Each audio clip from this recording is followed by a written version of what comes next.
Eh bien, bonjour à tous et j'ai le grand plaisir d'accueillir dans ce fameux chalet Julien Grouès. Julien Grouès qui est le vice-président de l'Europe du Sud d'AWS et qui porte une attention toute particulière à son premier marché, la France. Bonjour Julien. Bonjour Émilie, merci de m'accueillir dans ton chalet. Merci d'être avec nous. Et alors du coup, voilà, c'était un peu la grande actualité de Vivatech il y a quelques semaines. On a énormément parlé d'IA. Est-ce que tu peux nous rappeler un petit peu justement AWS aujourd'hui, c'est quoi et qu'est-ce que vous faites dans le domaine de l'IA? Oui, tout à fait. Alors déjà, le marché français de l'IA est incroyable. On l'a vu à Vivatech.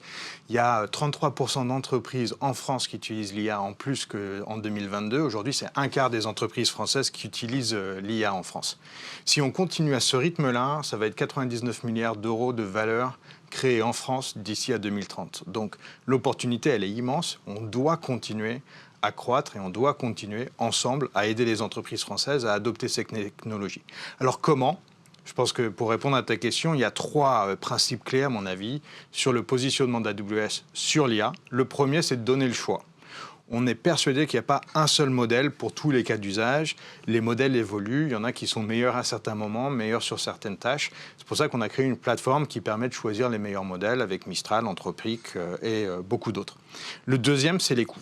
On voit quand même aujourd'hui, il y a une recherche évidente de réduire les coûts de l'utilisation de l'IA pour avoir des cas d'usage qui fonctionnent et qui donnent un retour sur investissement. Et donc de baisser les coûts en utilisant le bon modèle, mais aussi en donnant une infrastructure dédiée à l'IA avec des puces dédiées comme celles que nous offrons à nos clients Trainium et Inferentia par exemple. Et le dernier, c'est la confidentialité. On a vu des problèmes de confidentialité avec l'IA. Aujourd'hui, l'approche d'AWS, elle est très claire. Une fois que vous déployez un modèle dans votre entreprise, vous avez accès à ce modèle. Rien ne retourne sur Internet. Vos prompts, vos données, vos réponses, tout ça reste dans votre environnement confidentiel. Donc la réponse, c'est le choix, les coûts et la confidentialité. Exactement. Et alors justement, quand on parle d'IA, on parle aussi beaucoup de sécurité et cette confiance, il faut arriver à en donner les preuves. On s'est inscrit depuis 2021 dans ce qu'on a appelé la zone européenne, donc EU Zone. Donc Salesforce a investi massivement depuis 2021 pour faire en sorte de rapatrier l'ensemble des opérations, donc 100% de nos opérations, sur le territoire européen et faire en sorte aussi de travailler cette couche de confiance en quelque part laissant le choix aussi à nos clients de pouvoir choisir le meilleur des hyperscalers comme AWS. Qu'est-ce que la sécurité des données, justement, t'évoque ? Salesforce et AWS, on est dans des business de confiance. La sécurité, c'est évidemment la première de nos responsabilités par rapport à nos clients. On sait que nos business fonctionnent sur cette responsabilité conjointe et c'est une passion qu'on a en commun pour nos clients. Donc, on continue de travailler sur cette sécurité. Bravo à Salesforce d'ailleurs pour ce que vous faites sur la gestion des données en Europe, l'utilisation d'infrastructures et de donner le choix à vos clients avec les certifications qui vont bien. Et donc, c'est pour ça que je pense qu'on travaille ensemble de manière extrêmement positive pour nos clients. Alors, justement, est-ce que tu peux donner des exemples de clients qui profitent déjà de ce genre de partenariat ?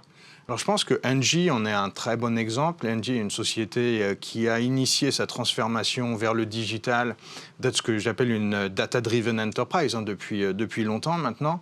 Grâce au partenariat d'AWS, Salesforce et Engie, aujourd'hui, ils ont accès à une plateforme de données commune. Ils utilisent déjà l'IA sur ces données. Ça leur permet d'avoir des exemples, des cas concrets dans le service client, l'optimisation de leur supply chain et la réduction de leurs coûts.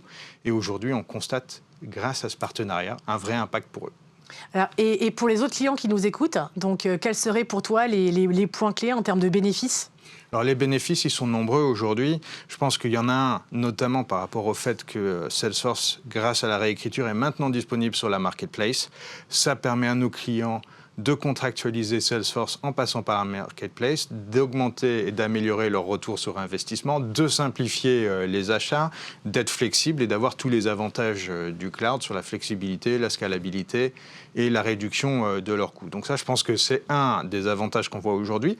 Le deuxième, c'est aussi ensemble d'utiliser les données de Salesforce combinées au reste des données de l'entreprise dans une plateforme commune en utilisant le meilleur des modèles qui correspond à leur cas d'usage et d'aller extrêmement rapidement vers des cas en production.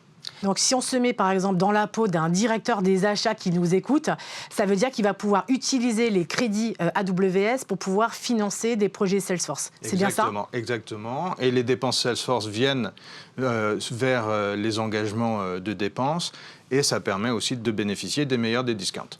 Et le deuxième élément majeur, c'est effectivement le fait d'avoir tiré tout un écosystème de partenaires avec ce qu'on appelle le Zero Copy Partner Network, dont AWS, et qui permet justement de désiloter l'ensemble de l'organisation, quel que soit l'acteur technologique, et surtout de faire du temps réel, d'utiliser la donnée là où elle est, de pouvoir baisser les coûts et puis de réduire son empreinte carbone ensemble pour éviter justement ces copies de données. Exactement, bien résumé, mais je pense que ça vient de l'approche d'écosystème.